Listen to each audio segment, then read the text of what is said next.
Hey everyone, I'm Elise. And I'm Emily. Welcome to the Endurance Nutrition Show. We interviewed two recent mothers about their experiences with motherhood, nursing, nutrition, and pregnancy with endurance training and nutrition. Breanne Nalder Harward. She is a licensed registered dietitian nutritionist. She's a former pro road cyclist, and her baby was 3 months old at the time of this interview. By the way, if you mention this podcast, she's currently offering 15% off of any of her specialized nutrition services or products. Follow the link that we'll provide to contact her. And Lindsey Stevenson is a local road racer here in Utah who wins just about every race that she competes in. At the time of the interview, her baby was almost 1 year old. In this podcast, we'll cover things like, have you ever wondered? How will my diet change during pregnancy? How far into pregnancy can I keep training? What's it like sitting on a seat after pushing a baby out of your lady parts? Ooh. How will nursing affect my training? How will training affect my nursing? Hearing both Breanne and Lindsey's experiences were very informative for both Elise and I, who we've never had kids. And so if you enjoy this podcast, remember to like and subscribe. Comment below if there are any specific topics you would like to see covered or any tips you have about your own pregnancy and training. With that, enjoy the show. Here we go.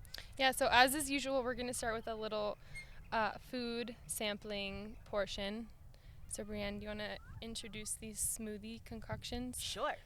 So I blended up 2 different smoothies for you guys to try today.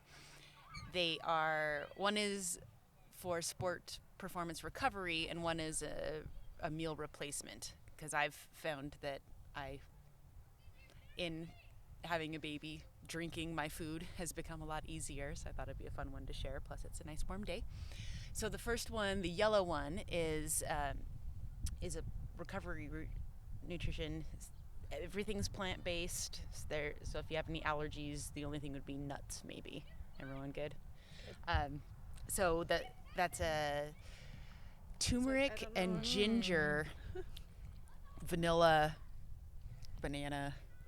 This is what is recovery this, shake. Is this this is recovery shake. Okay. Yep. So you just finished your workout, and that's going to give you carbs, protein, and micronutrients to help you regenerate muscle tissue straight away.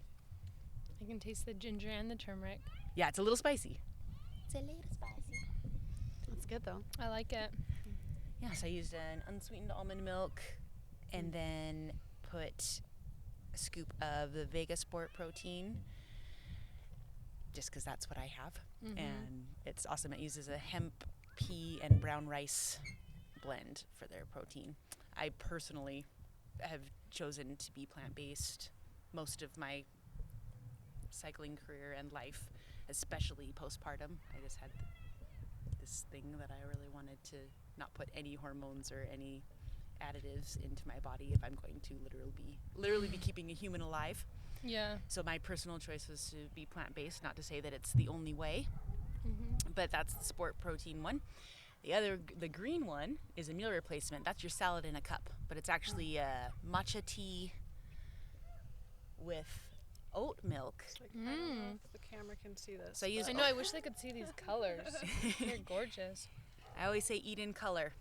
I use oat milk as the base. There's also a little banana for texture, and it's a matcha blend with vanilla as well. I'm trying to think if I put anything. Oh, and I put power greens in there too. So there's spirulina and chlorella and some other greens. So it's essentially a sweet salad in a cup. So if you taste a little bit of grit, that's why, because it's made from greens. And the reason I use oat milk is because oats help with breast milk production. So that's my daily shake. I pretty much, on my workout days, I have the recovery smoothie, and then usually my breakfast is a smoothie like this. So. Is this like a concoction you've developed and kind of used, or? Yeah. That's awesome. Absolutely. I mean, I recommend it to all my clients anyway, for recovery, and I've been just kind of playing around with different ones as I've been at my house making myself liquid meals every day. Yeah. So, yeah. Thanks. Sure. We'll have to get that recipe from you. Yeah, absolutely. Anyone contact me after or something, I can send it over or give it to you guys. Yeah. If you wouldn't mind us posting it, is No, that okay? totally. Sweet. Share the knowledge. Okay, so we'll kind of, since we just heard from you, let's transition to Lindsey. Do you want to give us an introduction? Like, how did you get into cycling? Yeah, so I, in high school, ran track and cross country. But I think just with the combination of being young and a little overly ambitious, I overtrained and got a couple stress fractures, and then ended up breaking my right foot. And so for my kind of cross training, I was just in a boot, but my parents bought me this really janky old Bianchi road bike, and I loved it. So that's really where it started. So I think I was a junior or senior in high school, and then I just kind of transitioned and ended up liking the bike more than I liked running. And I'd always kind of mountain biked, both my parents mountain bike, and so I grew up in Colorado riding a little bit. I didn't love mountain biking in middle school, but then I just kind of got back into that and fell in love with bikes.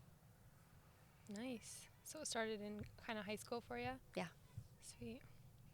How about you, Breanne? How did you get involved in cycling So originally? Not too fancy of a story. I was a power athlete first. I played volleyball in high school and college. I know I'm short, but I was a back row player. Mm-hmm.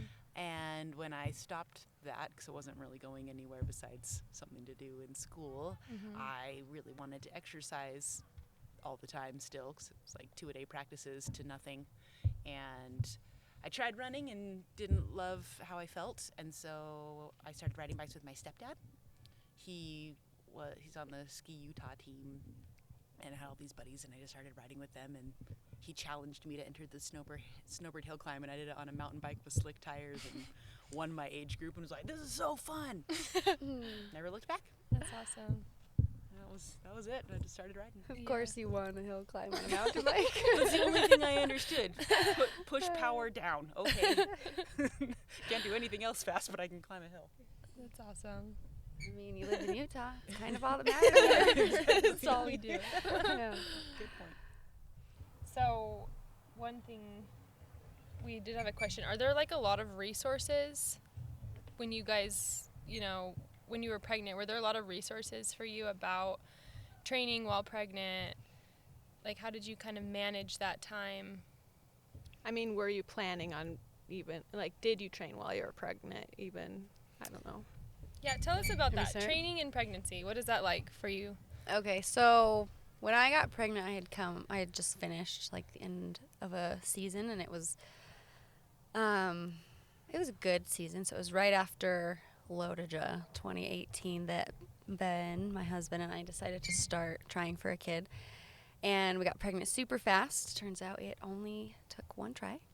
So I had good fitness, and I felt great. And I had heard, some women have really bad morning sickness, and some people don't. And my mom and sister, they were always fine, and I was feeling fine. So I was like, okay, well, as long as I feel okay, I'm just going to keep riding like I have been. And I lucked out. I think some women would hate to hear this, but I had no morning sickness. First trimester was like, I felt the exact same. I still could climb. I could put out good power. I could ride as long or far, I think just as before. But I'd noticed a couple weeks in, or not a couple, maybe like 8 to 10 weeks in, I started just recovering a lot slower. I would still do a ride that felt normal for me. But then the next day it was like I'd been hit by a truck. Like I just was exhausted and couldn't do it again. Whereas before I could ride multiple days in a row and I'd be fine. But so, we were getting into winter because I got pregnant in August. And so miles were decreasing anyway. But I figured I would just kind of do the same thing that I do every winter, start adding in weight training. So I'd go to the gym 2 to 3 times a week and then kind of transition into the trainer. And really, it was fine. I felt good on the bike. I felt really good in the gym. I actually felt better in the gym than I did on the bike. And I just started noticing as I was gaining weight and getting a belly that the hunched over position, just kind of the aggressive fit that I have on my road bike, that started to bother me because, I mean, my organs were all kind of being smashed by a little human, and so I just couldn't breathe. But I rode my bike through my whole pregnancy. I remember, so my baby came 2 days late, so I remember on my due date, I was just like determined to get the baby out. I was really ready to be done pregnant, and I think I rode 10 miles, which saying that now is like, okay, that's nothing. But at the time I was like, 10 miles? Like, this feels huge to me. Also, I feel huge. But, yeah, I mean, there were ups and downs. Mostly, like, as far as, like, the nausea that a lot of women experience, I didn't. So riding the bike was kind of like just a semblance of normalcy for me. And I was just determined to not gain too much weight. My goal was to not weigh more than my husband did by the end of the pregnancy, and which isn't that much. He's a little lean bean. So and I managed weight gain, and then would just talk to my doctor or my OB about what was okay, what wasn't. And because a lot of the stuff that I read, it was super generic, like all pregnancies are the same. Like, don't get your heart rate up past 160. And I was like, okay, well, if I go on a walk, my heart rate is like 175. So surely that can't be for everyone. So I would talk to my OB, and she just said, as long as I don't, feel dizzy or like I'm going to pass out or like I'm going to puke, I could continue to work out and exercise. And she was ecstatic that I could still ride a bike, and she just really was more concerned that Ben wasn't filming me riding my bike while I was pregnant rather than not riding, because there was some concern, I think, from family, like that I was going to tip over because your balance isn't quite the same. Mm-hmm. Anyway, yeah, training, it decreased in time and intensity, but I was able to do it the whole 40 weeks and a couple of days. That's pretty impressive, because I know a lot of women get to a point and they're like, I just can't, like my ligaments, it's not allowing me, they just doesn't feel the same. So that's pretty awesome. It didn't feel the same. I mean, weight training, it was like less. I would lift less, especially because I would go to the gym alone. Yeah. And so I was like, okay, I don't want to overdo it. Don't want to hurt myself. Don't want to hurt the baby. Mm-hmm.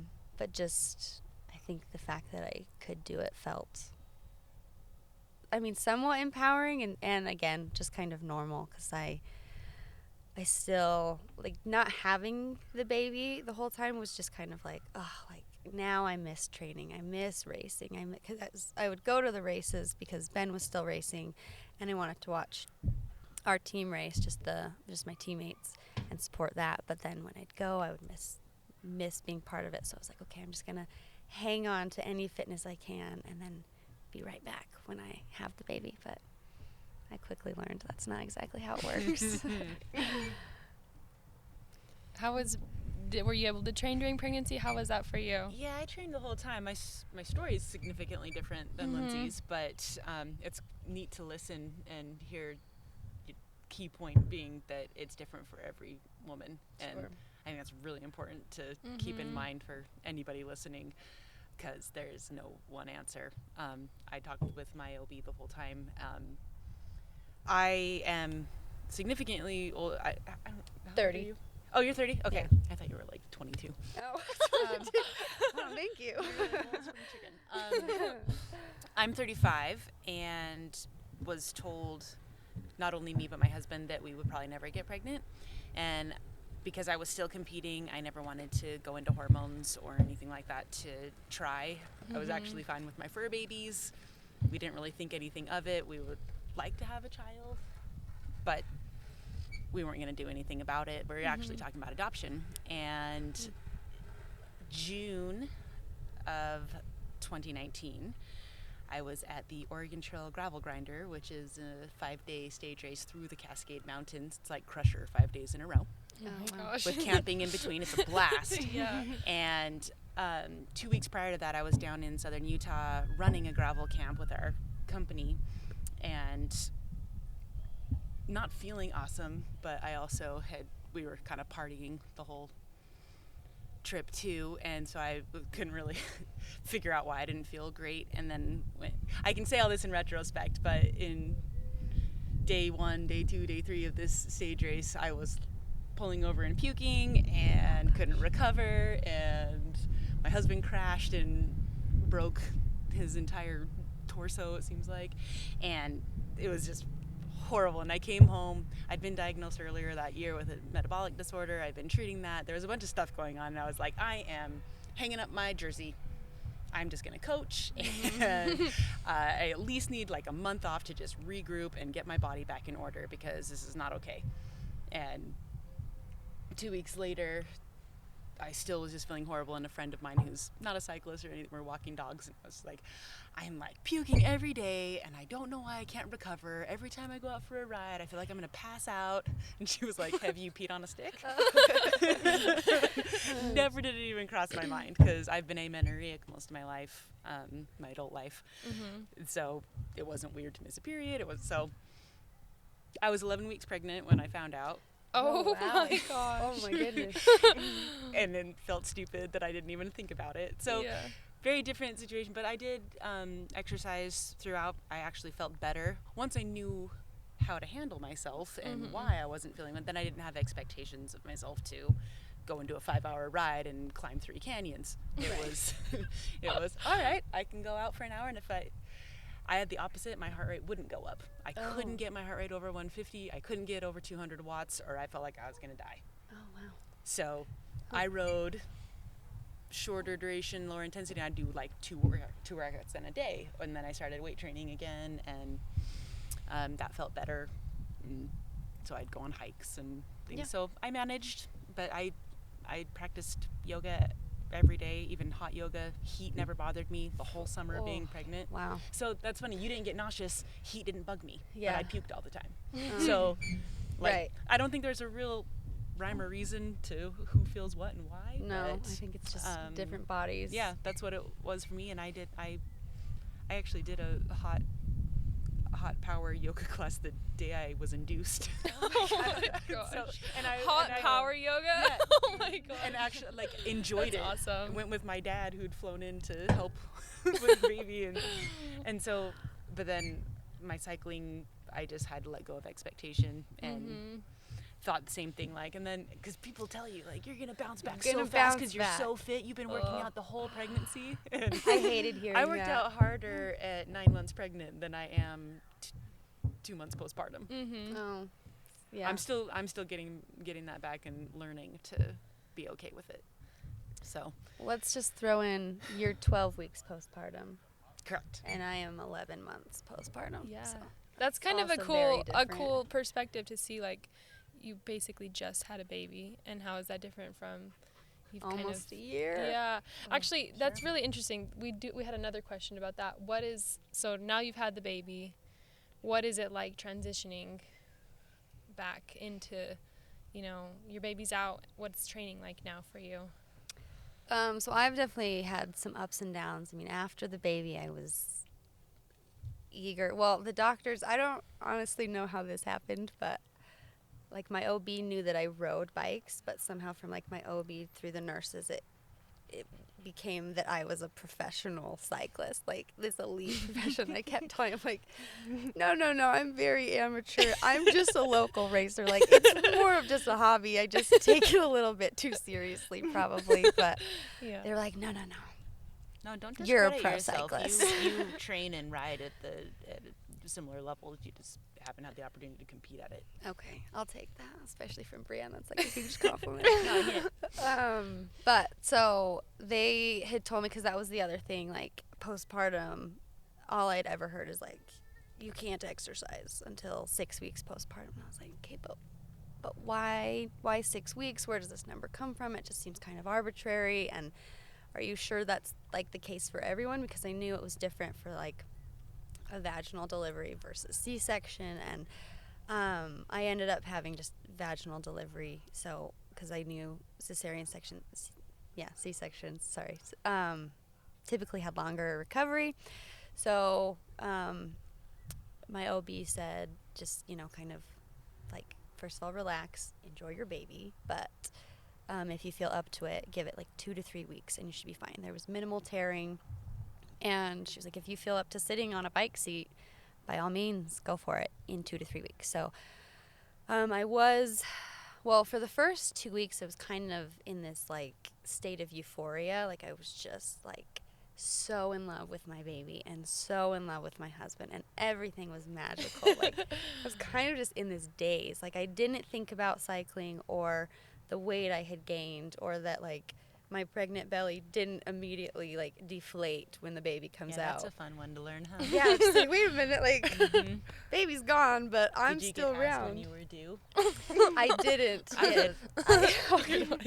I would have probably smacked someone right in the face. I like started crying on the spot. Like, oh, when are you due? I was like, I gave birth 2 weeks ago. This baby, they're already out of my body. But those things didn't really bother me. I was okay. And then like life kind of started to normalize again. Like my parents had come in town and then they left, and then Ben went back to work, and then I was just kind of like with this baby, and then I became like aware of my lack of fitness, my lack of strength, my soft kind of squishy body, and I was just like, oh, okay, like still totally smitten by the baby, but also like, what have I done? Like my body is ruined. But I'm going to have plenty of friends and know so many women who are super strong, super fit after having a baby. And I had a couple of friends, actually all male friends, who were like sending me these articles of like Lindsey Goldman and Lizzie Deignan, like their comeback after a baby. And I was like, okay, but they're like these world tour elite level women. And here I am like trying to figure out breastfeeding and how to lose weight but not overdo it. And so anyway, sorry, I kind of go on tangents from your question, but No, I like it. It's good. so training postpartum. At first, I was really ambitious. So the Salt Lake Crit was coming up it was 6 weeks after my baby was born, and I was like determined to do it. Not in the pro field, just the women's 2, 3, 4. I was like, I don't care how I do. I just want to do it. I just want to put a kit on, and I want to enter a race. So I started doing intervals, and Strava, tells you your like fitness and freshness. And I never paid too much attention to it, but after the baby, I just looked at it. It said my fitness was a 4. I was like, I didn't even know you could go that low. Like this is pretty bad. So 17 days after my baby was born, I jumped on the trainer for 30 minutes, and sitting on it felt fine, but it was just kind of like, my back wasn't used to like being in the hunched over position, and there was just nothing in the legs, like no watts. And at that point, I think I couldn't elevate my heart rate. It was just kind of like, I don't know what I'm doing. Like this feels awful. Like being in a kit, or like my bibs felt horrible because they were like miserably too tight, like very uncomfortable. Yeah. But so I kind of went like aggressive training. I did the Salt Lake Crit. It was fun. It felt like good to race again, but then it was kind of like, okay, I need to just like take a few steps back. Like I have a baby. He's my number one priority. Like I wanted to do this, and I will get into cycling, but I'm going to kind of just ride for fun right now, and then I'll start my winter training as usual in November. So then I just kind of rode for fun, took some pressure off myself, and I had talked to a couple of teammates and was just kind of feeling frustrated with cycling. Like, this isn't even fun. I'm not enjoying it. I feel like garbage.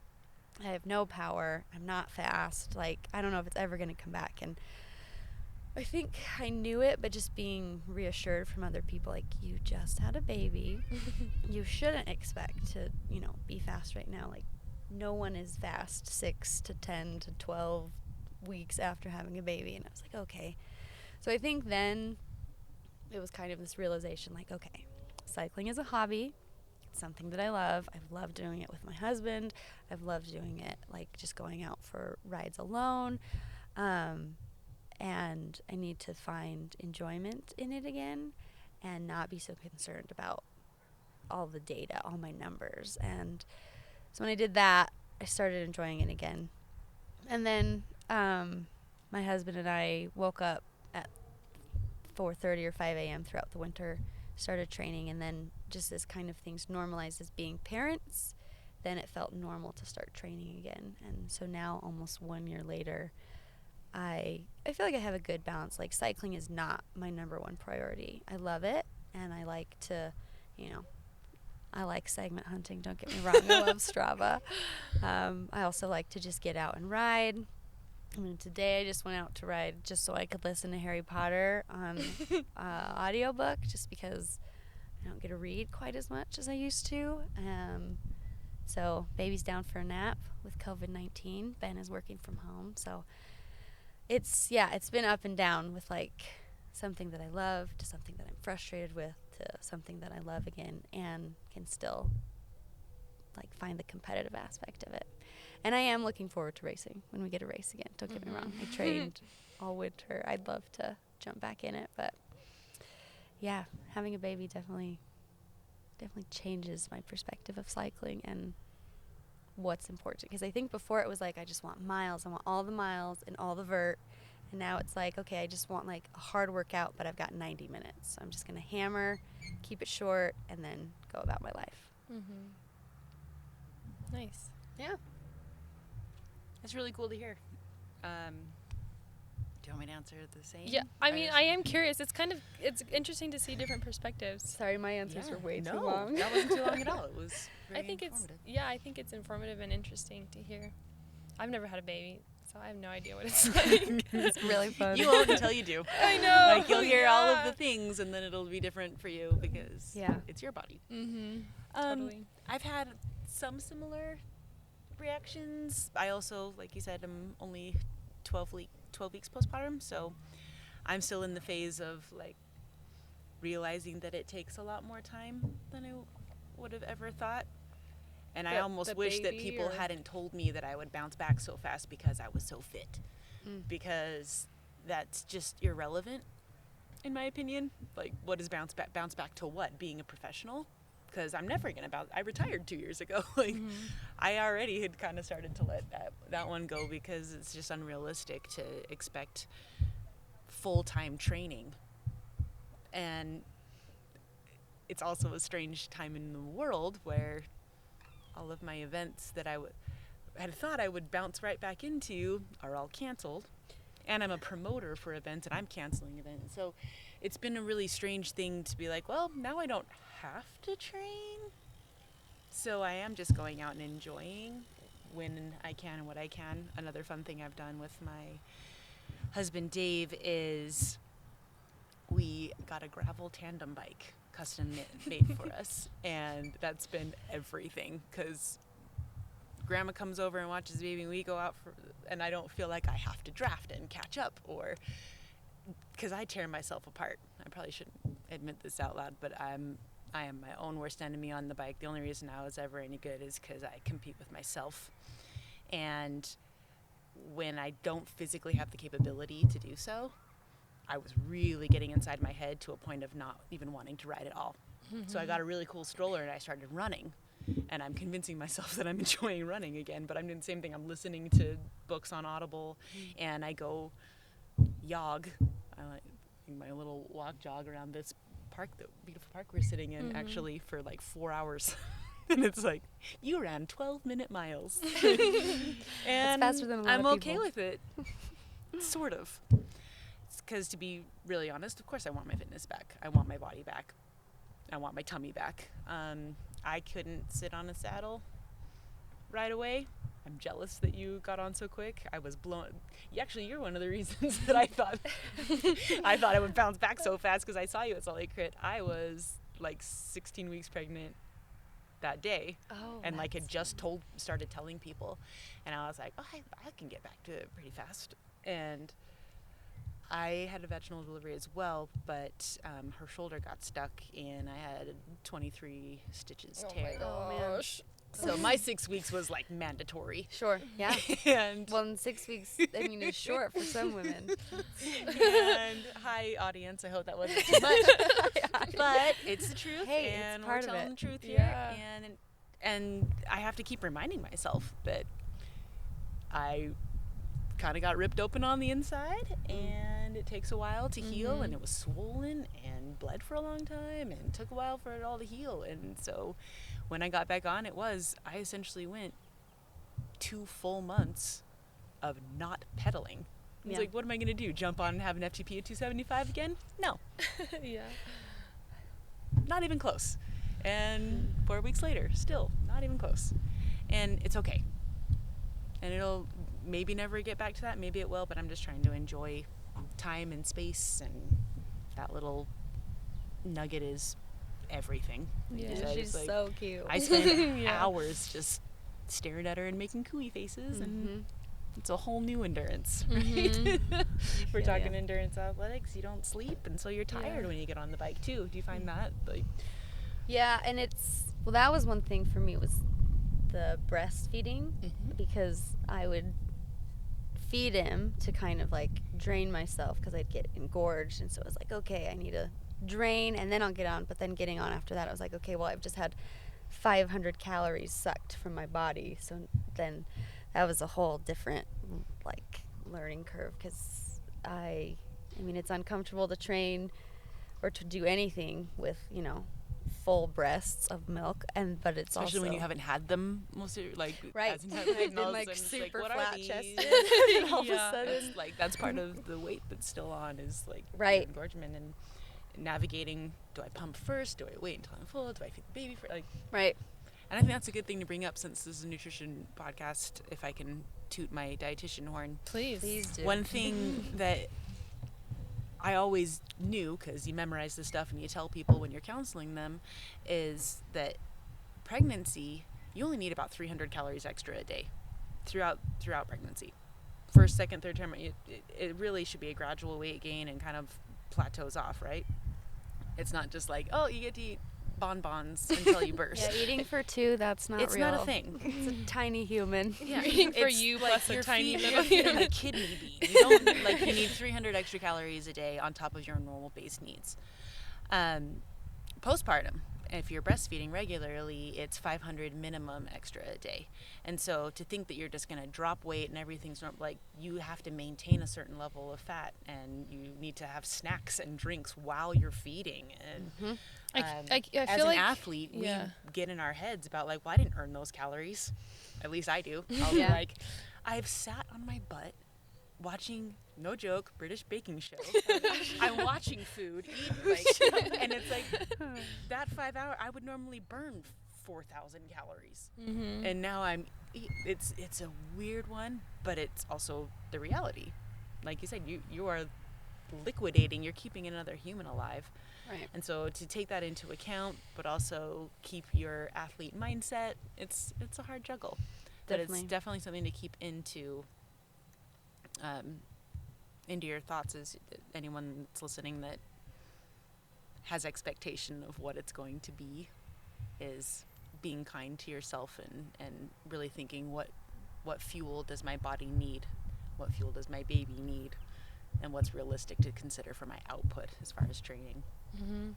How do you, I mean, I know you haven't started a lot of training yet because you're still recovering, but with Lindsey, it's been like a year, and I see your Strava, so I know you ride a lot. How do you balance like 500 extra calories minimum, plus just being a human, how much you need to eat, plus what you put in as a cyclist? Like, how do you keep up with that every day?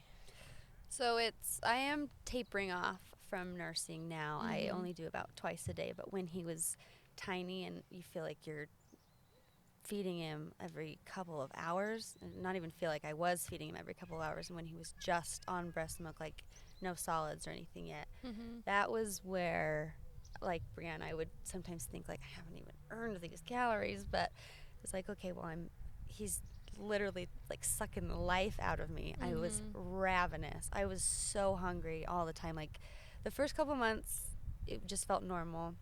But then when I started exercising and he was drinking more, I felt like, oh my gosh, I need to produce more. Like, I don't want this watery, gross breast milk. Like, I want the thick, like the not chunky, but like the milkshake milk. Yeah. That's why I Yes. So I would have loved to have had this when my baby was like 1 month old. But I did have a lot of like protein shakes, protein smoothies, plus food. So I wouldn't do like a meal replacement. I would do like a meal replacement drink and then a meal. As you should. And just because, I mean, like an hour bike ride, I would feel, you know, like I had just done this 7-hour race pace ride. I was super hungry, and I couldn't eat enough, or it felt like I couldn't eat enough, because I did notice a couple times, like after a long ride, like a couple of hours, if I would pump or try to feed him, my milk, it wasn't as good. It wasn't as thick. And throughout the day, like, your milk gets weaker, and then you replenish over the night. I keep looking at Breanne because she's like, she has all the knowledge. No, it's good. And mine's just like, oh, trial and error. Like, I learned this through breastfeeding. Which is what I would chime in, is that you should figure it out without having to read like, instinct is very key. Yeah. And if you're hungry, eat. If you're thirsty, drink. Yes. If you see that your milk is looking watery, eat some fat. Eat more. Yeah. That is the case. So Yeah. you're spot on. Okay. And I mean, and I did learn a ton, because sometimes when I would get home from a ride, Beck, my baby, would not nurse, and I was like, oh, I wonder if it's because I'm salty, like he's not liking that, or was it because, like, I don't know, like, because I made sure not to drink any caffeine or take any energy fuel while nursing. So I would, if I had food on the bike, it would just be real food. Sorry, my phone is ringing. There we go. Shut it off. But yeah, so high fat food, like, I mean, mostly for me, it was just like a ton of avocados, or I would have just like avocado turkey sandwich. They were easy to get down, easy to consume, and I felt like they were somewhat filling. So again, when he was nursing more, I feel like I didn't have a ton of resources, and I did try not to read too many articles, because, like we've said numerous times, like, it is different for everyone, and it was like, okay, they haven't done a ton of studies that I have found on, like, higher levels of training while breastfeeding your baby. And so a lot of them would say, like, oh, like, moms, don't worry about losing weight, just, like, enjoy the baby, and you know, exercise, like, go on a walk for 30 minutes a day. And I was like, okay, well, that's not really the information I'm looking for.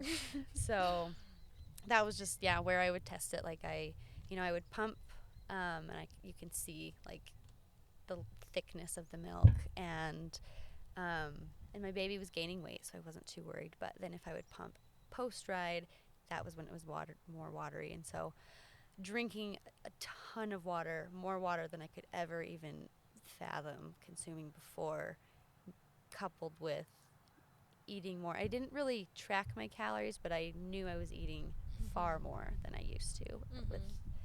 I mean, I love pasta. It was like high carb, high fat, and then protein drinks. And that seemed to make my milk keep coming. And I never did big rides back to back. And my big rides were never as big as they used to be. They were, again, a couple of hours versus, like, 5-6 hours. And I would try to just do the ride and come home, not be out all day long in the sun, in the heat. And that was another thing. Ben always let me have the mornings, and then he would endure the summer heat. Just because I feel like the heat zapped me, zapped any extra energy or calories that I might need. And so as soon as I was done with the ride, I'd replenish, shower, and then Beck would nurse again. But it You made it work. took a lot of practice. There were a couple times where I thought, like, maybe I've overdone it. Am I going to lose my milk? Like, I'm not as full. I'm not as, like, it's not coming back. And so then I would, tone it down, back it off, make sure I ate, drank, recovered, and then I would nurse back again. Because it was, I don't know, nursing has just been such a roller coaster. Like, it's been some of the sweetest moments because only I can do it and only I can give it to Beck. And I love that. But then it's also like a couple, figuring it out. He hated bottles for a while, and then we got him to take bottles But then like he wouldn't latch with me, and it was like, oh, now he prefers the bottle over me.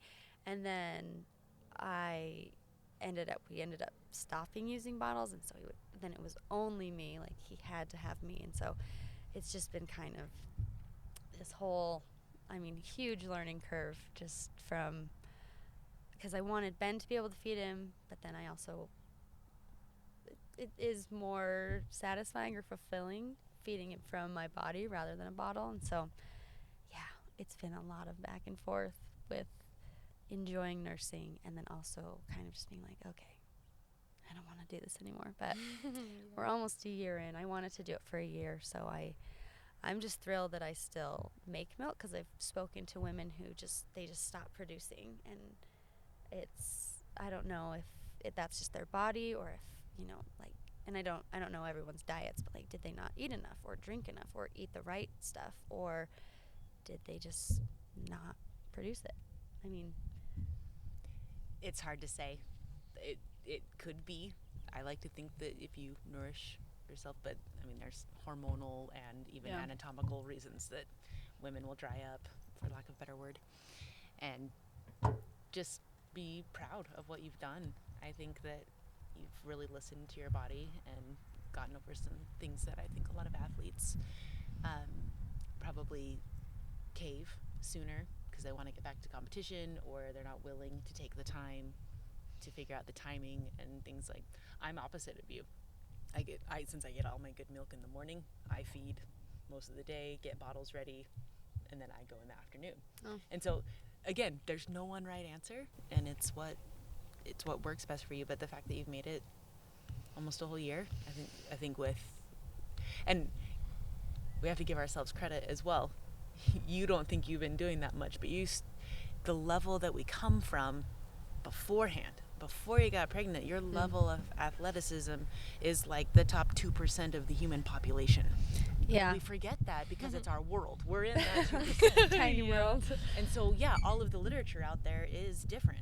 It's saying just enjoy, and it still applies. You still do want to just enjoy your baby and things, but we also need to recognize that that's not an easy phrase to absorb when your normal world includes 20 hours of pedaling a week.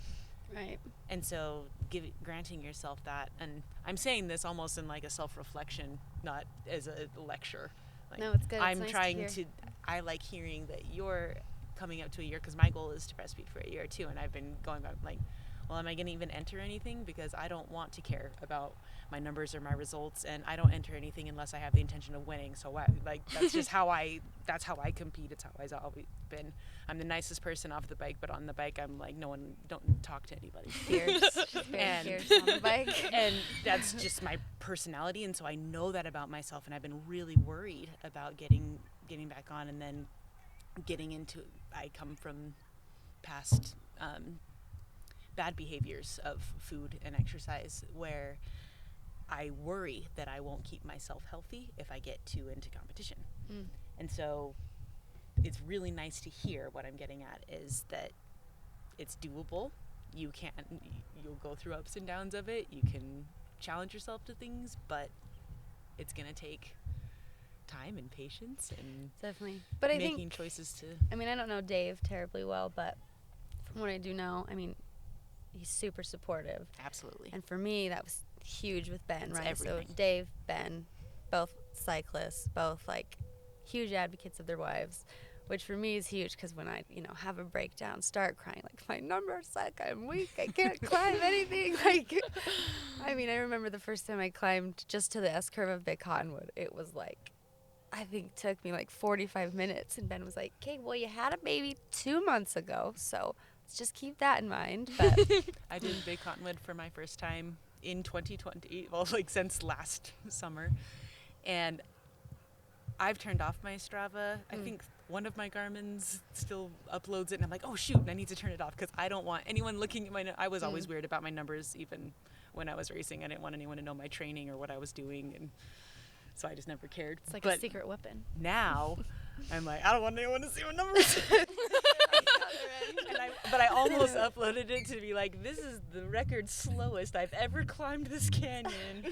It was pretty. But like you said, right? Like the 2%. I mean, And I was for passing people seeing you You know. doing that, it's like, okay, but she had a baby 12 weeks ago. And for some people, it'd be like, okay, cool. So she had a baby 12 weeks ago, and she's still faster than I am. Like, because, and then it's almost like a slap in the face. Like, her very worst is still better than my best. And Which is why I say we need to be kind to ourselves. Sure. And I'm saying that over and over again because I'm reminding Remind myself as yourself. we sit here, I need to be kinder to myself because I'm trying to keep a human alive right now. right. It's hard, though. I mean, it's, as much as you love the baby, which I do, I mean, he's hilarious. This goofy, squishy little human. And just He like, is goofy. the bigger he gets, like the funnier he gets. And I look at Breanne's little baby, who's only 12 weeks, and I mean, it wasn't that long ago, right? Like, they're tiny, and everyone's like, oh, it goes so fast. But it does. Like, I almost have a 1-year-old. And, I mean, but just the baby There's is... 2 little babies. Yeah, with Yeah. their little Like- helmets on. It's so cute. But to have this little human just so stoked on you, I mean, every time you walk in the room, like, I can literally do the laundry and then come back, and he is ecstatic.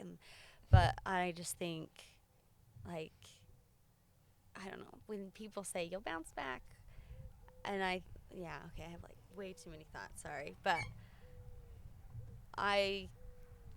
as much as I want to compete and like be where I was and be fast, it's also like I also want to be healthy and fit, like just for the baby. Like I want to take care of myself so I can better take care of him. And so yeah, I think the back and forth of like loving the sport and doing it just for the love, and then also being upset with myself that I'm not where I was, or as fast as I was, or as strong as I was, or as fit, and I don't have the endurance, I don't have the stamina, I can't recover, like all these things where I beat down on myself. And then it's just like, oh, like I am coming back. Yes, it takes time. And I don't know who it created the phrase like you'll bounce back, because there has been no bouncing. This has been like a slog, like a year slog. And there are days where I'm like, yes, like it's coming. I got it. I feel better. Like I almost feel normal. And then there are still days where I'm just like, oh, well, not really feeling it. Or like, oh, my baby's having like a rough day. These teeth are trying to just like bust through his gums. Like, I don't really need to do the workout today. I can just hang with him. And yes, maybe like the numbers or the fitness will take a hit, but it's worth it to be with the little guy. Absolutely. Yeah. Sweet. Do you, Breanne, do you track your calories, or do you go more on feel?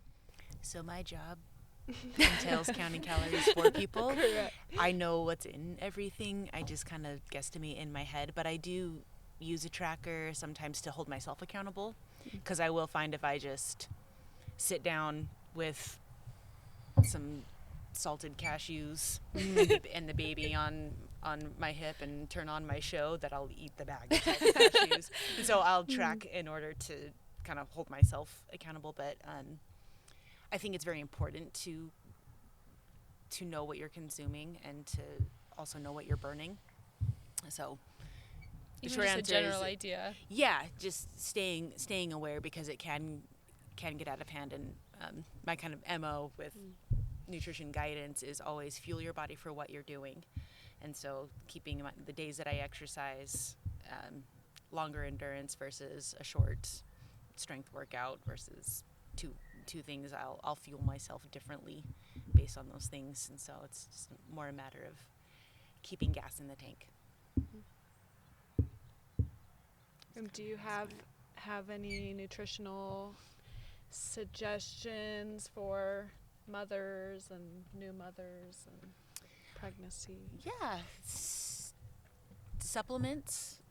This is one time in life I'm not a big supplement pusher, but the word supplement is to make up for what you can't produce on your own, or you're not getting enough through diet.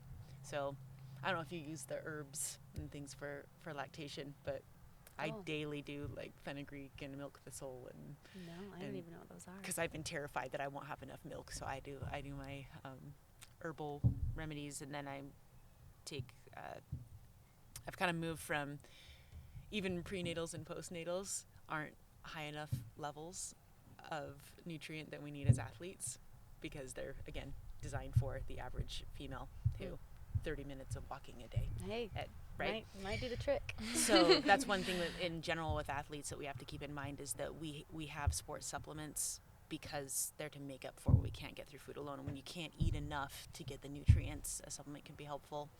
And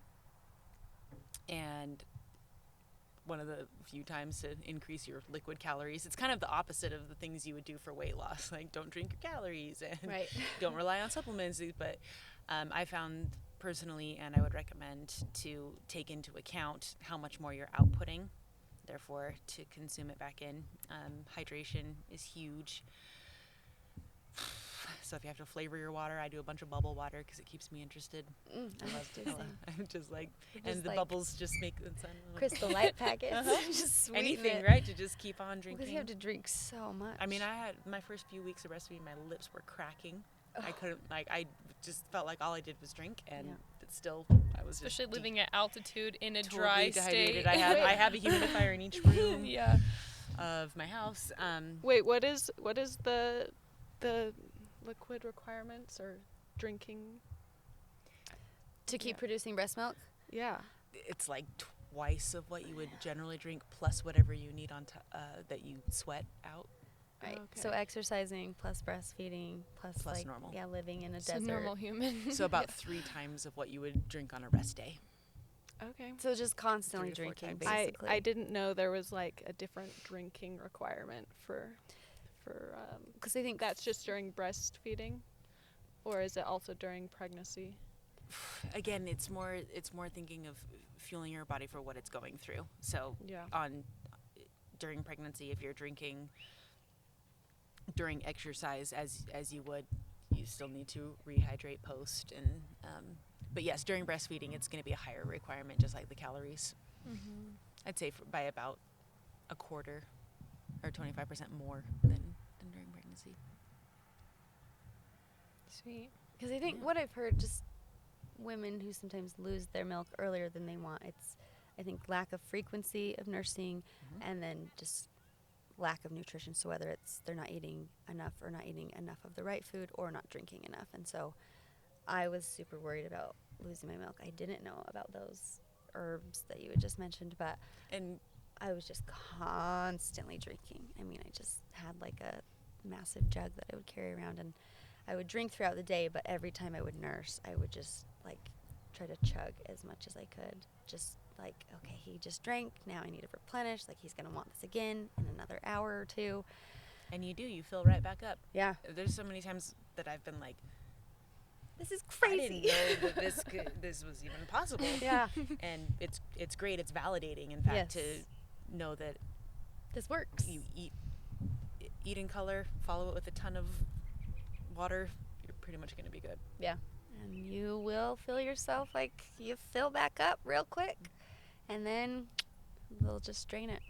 It's so Again. crazy. It is weird. It's, I mean, to like grow a human in your body and then push that human out of your body, and then, you know, you provide for the little human for however long, a year plus, with this liquid that comes out of your body. It's crazy. It is pretty crazy when you think You about keep it. a human alive with the remnants of what you eat that goes into your breast Yeah. tiju. It's way funky. It's it's also incredible, super though. cool. Yeah. And your It's baby so cool. looks at you like, "Thank you for this nectar." Yes. Like, they look up at you. You're just like, "I will drink all the smoothies for you, honey. Like, you will have all of the nutrients." Yeah. And you'll find, like, your whole notions of macronutrients. I mean, it's my world, is like perfection with food, and it becomes even more so, and it's easier because it's a direct into my milk. So I find that it's actually easier to stay on track with choosing nutritious foods. I don't even want junk, because it's like, well, then I'm giving my baby junk. Mm-hmm.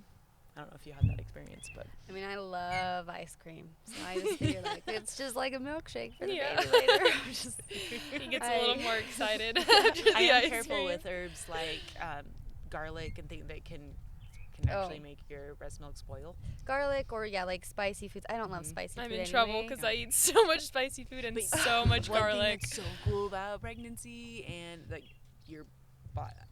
I mean, if you guys know me at all, or anyone listening, my 2 favorite food groups are coffee and wine. Like I start my day with coffee and I end it with wine. Like, go back a year ago, hated it. Really? Yeah. All through pregnancy. Before I even knew I was pregnant, I had, I don't know if you guys know Allie Tetrick, which is one of my best friends. We were at that gravel race, and in the morning I was like, ugh. I didn't want coffee, and at night everyone's partying, and I was like, and she'd be like, are you just holding your drink? And I was like, it doesn't taste good. I didn't want any. I went to Italy for a month for a bike tour, wasn't drinking, and everyone's like, what's wrong with you? And I was like, I don't want it. It's not hard. Because that's so hard while you're pregnant to not drink. Like, I'm not an alcoholic. But no, it's not hard at all because Didn't want it. My body had aversions to things that it shouldn't be consuming anyway. It was really cool to feel like nature take its course. Mm-hmm. I remember That is seeing cool. like a post on social media. It was either yours or Dave's that was like wine tasting in Italy, and I was like, I swear she's pregnant. Like, is she still just like consuming all this wine while she's pregnant? I mean, you don't know. we were just in Italy, and Everyone else was wine drinking is more wine. available than water. Sure. And oddly enough, I'd stand up from a table, and they'd be like, a server would be like, "Oh, Incita, like, oh, you're pregnant," and I'm like, "Yes." Like, you can still have some wine, but beer is better for the baby. And I'd be like, Oh my God. we're not in the U.S. Okay. So it was pretty interesting, like That is funny. culturally different ways of looking at nutrition and value. Yeah. But I was like scoffed for being on a bicycle and pregnant. Really? Oh yeah. In Italy? Any of the men that we rode with, native to the country, they'd come up and be like, "Why are you riding?" Oh, But then at night it'd be like, "You want a beer?" And it's like, hold on a minute.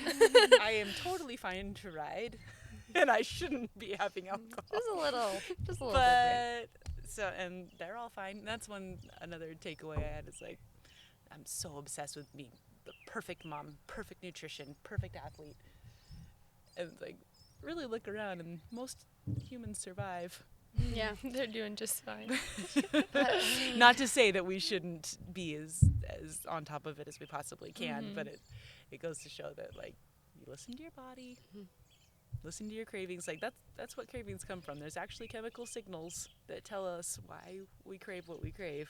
We just have to listen to them properly. Why do I crave ice cream every night at 10 o'clock? Because you're wanting fat and sugar, so that you can produce milk overnight and wake up to. Like honestly, I'll take and it. so, but you're like you would have avocados and other, so even recognizing, okay, I'm craving ice cream, which is made up of fat and sugar, so you can make a conscious choice to have an orange and an avocado for your fat and sugar, or ice cream. And so, but it's and it's just making a choice as patterns. Yeah. If it's every single night a pint of Ben and Jerry's, that's gonna add up, and you'll not actually a be pint. fat, right? But if you're probably having it like you have it until you're satisfied, and Ben and I probably usually stop. split a bowl, not a pint. But yeah.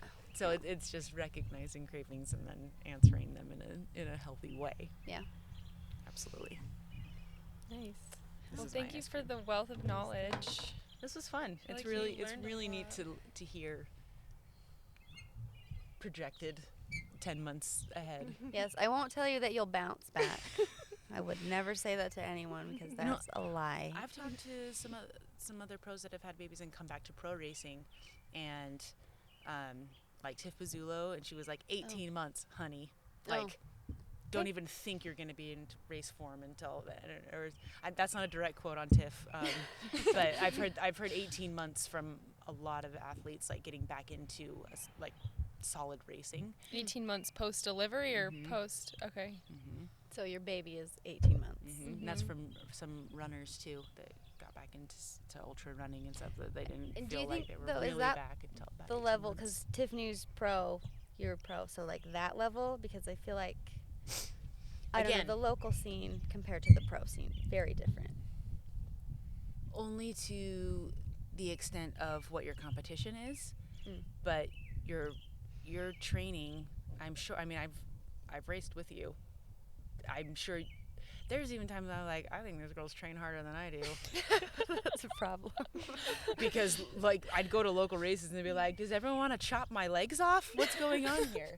Like, because over time, when you race a lot, you don't have to train as much because your intensity comes from doing 4 stage races a month, and Right. and so it's seriously, it's all relative. So stop discrediting yourself that just because I had a pro contract for 6 years doesn't mean that I was any more fit than you. I just had a different racing regimen. Okay. Okay, I think I'm only discrediting myself because I just keep going back to Porcupine Hill Climb where I literally thought my legs were going to fall off, and you just kept going. Yeah, but and like 2 going weeks and before going. that, you slayed me at the Sugar House Crit because I don't have a punchy sprint, and I never will, right? It's all relative. Sure. Yeah. No, that's fair. so, and it wasn't like a vendetta. I wasn't like, well, I'll show her. It's like, that's my forte, is I know how to race a hill climb. Yes, you That's do. That's what I do. No denying that. All you had to do was accelerate enough that I can't hold your wheel anymore, and you got me on a sprint like that, because my sprint takes 10 seconds to even get to and tops out at 500 watts, but I can hold 500 watts for 20 minutes. Yes, like, yeah. it's just or an different. hour. So, but I think it's a good conversation now, because Yeah. we can't compare ourselves, whether we're talking about racing or what birth was like or what postpartum has been like, except for to ourselves, like what's relative to you and your capabilities. Yeah. And that's what I'm like learning in retrospect, because it's hard. It is hard. It's hard. It's hard to hold yourself to a standard or think that just because this person did or does or didn't. But it doesn't is mean also that you- cool to see, because it's like, because you never, like before having a child, right? You'd never let your fitness just go. No.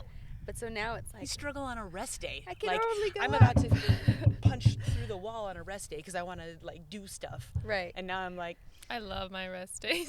and again, that's all relative. Some Yeah. people really value and can rest super hard. I Yeah. had teammates who would be like taking a nap before a crit, and I'd be like, Losing your I'm mind. gonna get dropped. I can't. Like, I'd freak out for 2 days. Yeah. And It's true. Everyone's so different. it's just like, I think even as like a conversation more about just women athletes and having expectations, and we compare ourselves. It's like our nature to compare ourselves to what everyone else is doing. Right. And I'm not saying that I don't.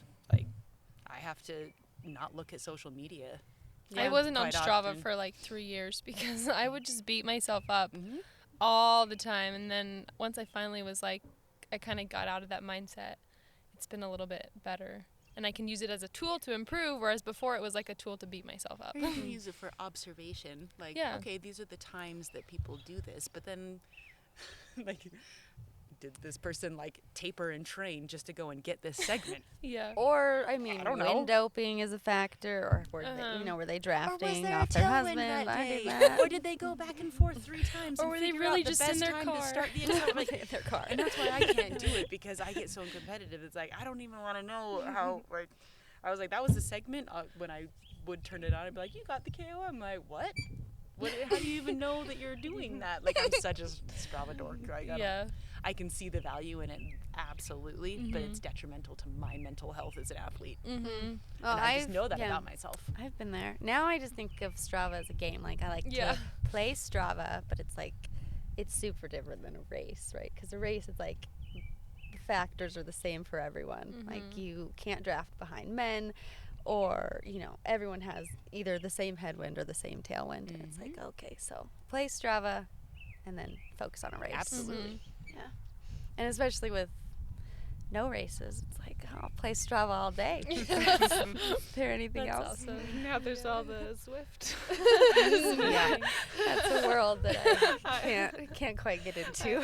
So maybe that's the parallel. But we can take information and recommendations from science of what is the best to do or strive for, but then listen to our bodies. Yeah, It's a great takeaway. that's a good take. It's cool to hear your story, though, just 12 weeks post, just, the level that you're at and then where you're at. And I think while we have super different stories and experiences, it's like, I feel like to some extent, any female athlete who's had a baby, like, you're going to have ups and downs. And we read, like you referenced Lizzie Dinan, a world-class rider. Right. We also only see baby delivered on this date and back to racing. Mm-hmm. We didn't see everything in between. Right, no, definitely How many not. times did she cry? How much help did she have? How Right. much formula was she using we don't know those things unless she's going to publish it. Right. And that's just one example. So to hold ourselves to a standard of like, well, this girl who was already world class Right.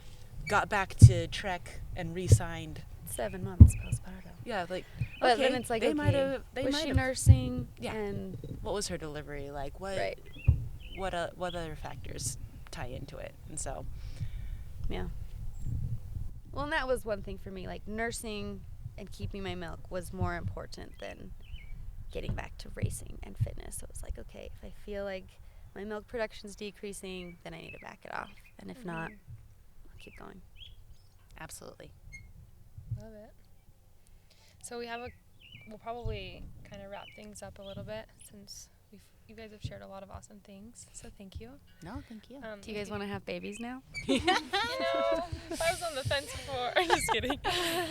Emily's going to get another dog. I've been thinking about it. No, I'm just kidding. Yeah, I think the biggest thing is like the time commitment. I mean, not only is it the rest of your life that's changed, but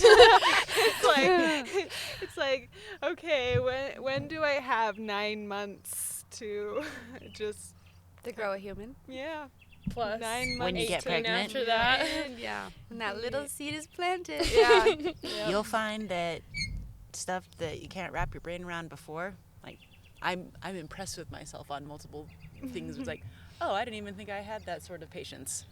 Like, I'm a selfish athlete, and all of a sudden it's like, oh, like you said, I could just like play goo goo gaga and not go on my ride today, and that's okay too. And the baby will be stoked on it. Yeah. You just, like, evolution kicks in, for lack of a better word. You just do. When They say it's different when it's yours. It totally is. 'Cause Absolutely. No other baby in the world do I just want to stare at indefinitely. But your own, it's like, they're perfect. I'm going to fit you forever. Yeah. And if anything, like, I don't want to go on too long of a ride because, like, that could mess up her development. I'll miss something. What if she rolls over? I know Dave's fine, but, like, what if she really needs milk and not a bottle while I'm gone and I'm 2 hours away? And I'm still brand new, granted. But. Yeah, I can leave back now. He's really loud now. Oh my goodness, when those Well, we'll vocal cords kick in, you'll think otherwise. We'll have to have Beck and Beatrice meet, little BBs. Oh, I love that. Cute.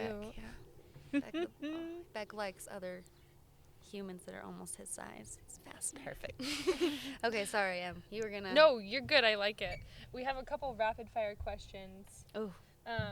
So the first one is, I know your baby's not speaking yet. I don't know if Beck is speaking yet. Mm. What was his first word? Uh-oh. Uh-oh. That's awesome. I mean, he says mama and dada, but now he just likes to throw things. And uh-oh. But it's very intentional. But he knows to say it when something drops. Even if he does it on purpose. He mostly does it on purpose. That's cute. That's cute. Okay, what's your favorite thing that your baby does or has done? You go first. Narrow down to a favorite? This is so cheeseball, but she's still basically a lump that just cries and coos, but just she breathes in and she likes the sound of it. She'll make noise and go, "Ugh!" And she breathes in and then she like giggles at herself. And it doesn't matter how many times in a day she does it. It makes me laugh every time. And bath time. I love bath time. Bath time is pretty awesome. She puts her head back and like tries to get her head wet. She loves it. It's just That's so cute. so my favorite thing is staring at my child, I guess. I like when Beck claps. He's very pleased with himself. He's usually clapping for himself, but if he like eats something, he'll like clap. He's proud of himself. He's very proud of himself. Yeah, I like that. That's cute. The bigger he gets, yeah, I just think any milestones super cute. Yeah. He points too. He'll point at you.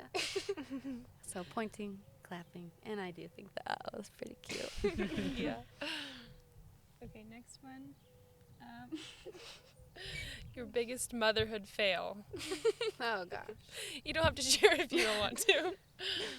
I try to focus on the positive. I know, this is kind of a negative, sorry. No, I had a bath time fail. He was tiny. We had just driven to Moab, and so he was kind of fussy, and I was bathing him, and I just, like, I had him, like, in my hand, but I kind of looked away, and he went completely under, and he came out just, like, couldn't breathe, and he was fine, but I was brand new, and I freaked out, and He went swimming. he was submerged. Yeah. But, yeah, that was a big fail. I didn't love that. I haven't really had enough time to fail? well, there's not much to do besides hold her and feed her at the. Don't dunk her in the bath.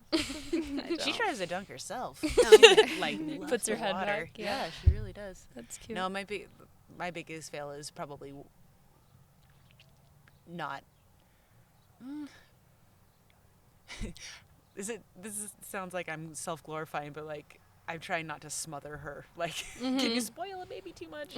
Yeah. Because it's like, I was hold her. She doesn't have to lay They down say in you the can't crib. spoil them I know. for the first And 6 months. When my doctor at our 10-week appointment, she was like, you can't spoil them until like 6 months. I was like, thank you. That's the best news you I've hold ever her heard. as much as you want.